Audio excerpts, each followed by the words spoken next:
on top of a mountain is the story of a woman who was on the verge of divorce. It will make everyone think, especially those who think that love and warm feelings in their family life have disappeared.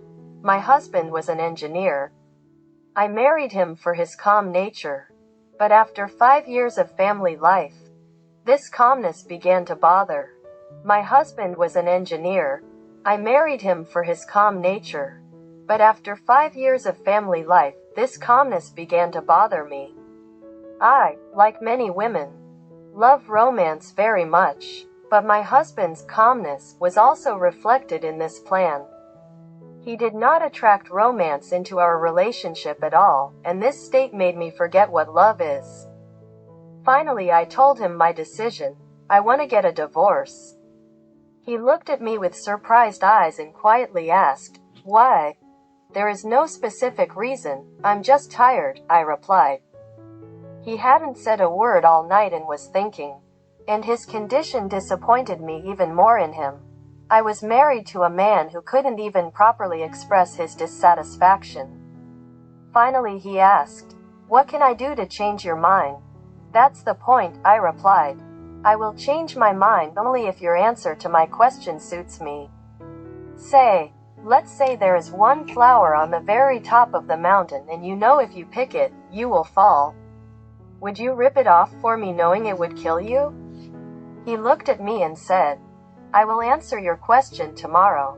With this answer, he killed the last hope inside me, and I finally made sure that I made the right decision. In the morning, when I woke up, he was not at home. He left an empty bottle milk and a note under it. "Darling, I wouldn't have plucked this flower for you knowing that I would die." And again disappointment, but I continued to read. "I need my legs to run and get home before you, knowing that you forget your keys at home every time. I need my eyes to show you the way when you're driving, knowing that you're always confusing the roads, despite the fact that you really like to drive a car. I need my hands to hold your hand or hug you when you need my support. But if someone loves you more than me, then I'm ready to go and pick this flower for you, honey." In places, the ink on the paper was smeared. I guessed that he was crying when he wrote it, and my tears also began to drip on the letter. "If you've read it and my answer suits you, then open the door. I bought your favorite sesame bread and milk.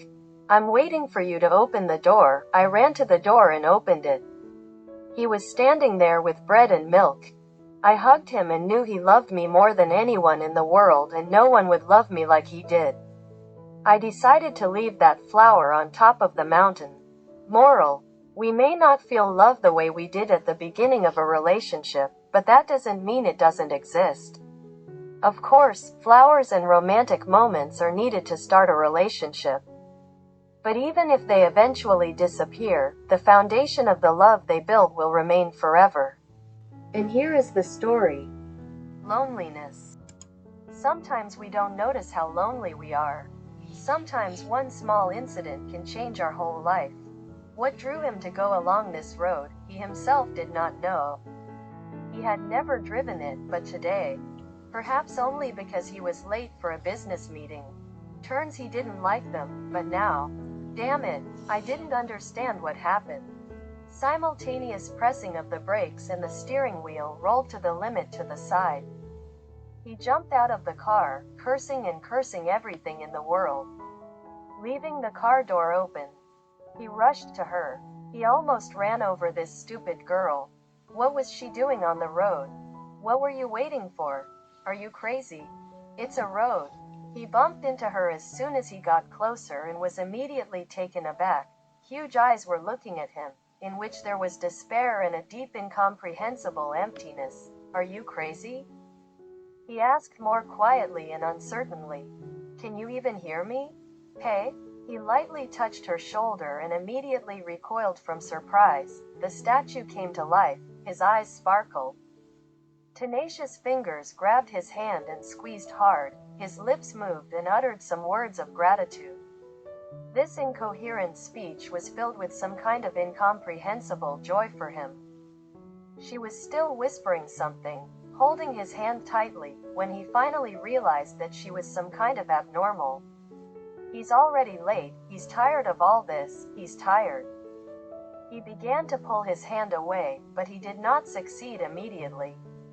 When he finally managed to free himself, he rushed to the car, slammed the door and hit the gas. The whole meeting was a blur. He himself did not know by what miracle he managed to conclude an agreement with the company on which the further work of his company depended. Excitement, worry, prayers, he went through all this. If only they would sign a contract. It looks like the girl brings good luck, he thought when he returned home. Thinking, he still drove around the road where the meeting happened. At home, with a half-empty bottle of cognac and lying on the sofa, the morning incident somehow got forgotten. Falling asleep, the brain drilled into thoughts, not his, but the one he almost knocked down. They were intermittent and somehow did not reach his consciousness. Alive. Thank you. Alive. So there is. Exist. You saw. Scared. So you can see. No. Love. He couldn't understand anything she said. To love, what does love have to do with it? It was simply impossible to think further. He did not fall asleep, but simply passed out. He did not think, did not remember, but simply forgot about the existence of a chance meeting that happened a few weeks ago. Immersed in his work, he couldn't think about anything. It was easy and simple to work. As never before, luck stood behind him, and he could not believe it. Days, weeks, months passed. The early cold spring still did not want to endow nature with warmth and flowers. It was still drizzling in the morning, the tires were swimming in cold puddles and needing mud. Vsevolod Konstantinovich, yes, he woke up and, turning away from the window, through which he had been looking for a long time, looked back at the secretary. It seems that he was dictating something and stared at the drops flowing down the glass, thinking. Yes, he said. Didn't I say something? For tomorrow. You wanted to add something else for tomorrow. The voice of the young secretary sounded slowly, but Siva did not hear it. He was looking at her hands, which were tapping the tip of a pencil on a notebook. Some kind of pain shot through the body. Goosebumps ran over the skin. Fingers. For some reason, he remembered the cold fingers gripping his hand tightly, the wide-open sad eyes in which longing gradually gave way to happiness, the lips that muttered something indistinctly. He rushed to the door, ripping his jacket off the back of a chair as he went. Vsevolod Konstantinovich, what's wrong with you? Albina, cancel all meetings for today. I won't be there until the end of the working day. After blurting out everything in one sentence, he left, slamming the door.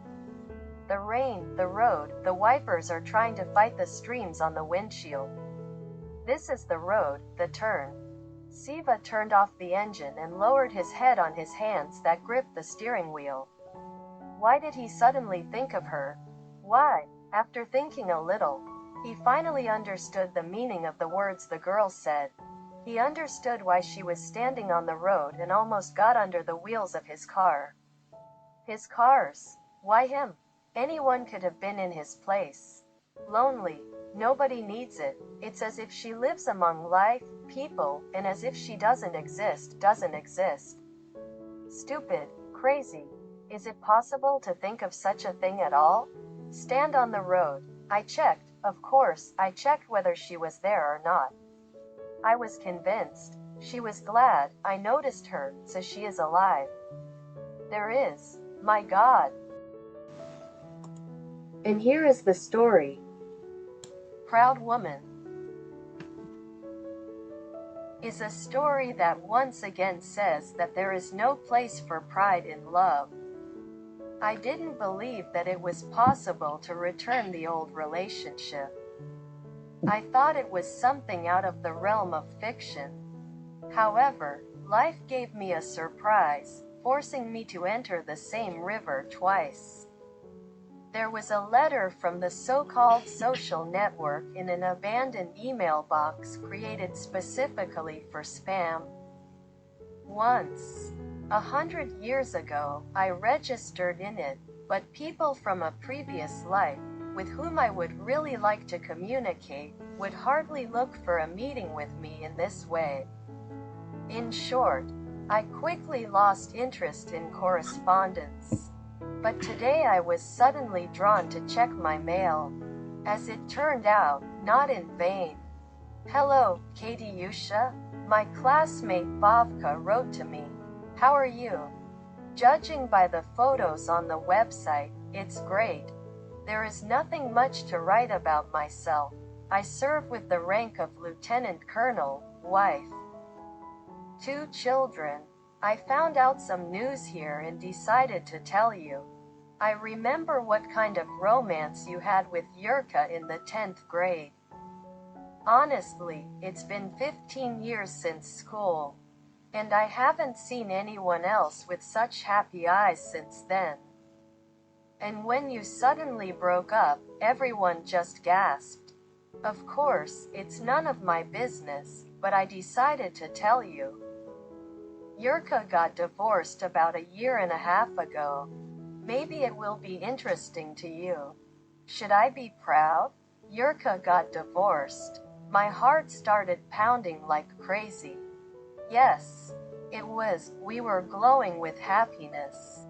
For 3 whole years, from the 10th grade, when he came to us, to the first year of the institute inclusive.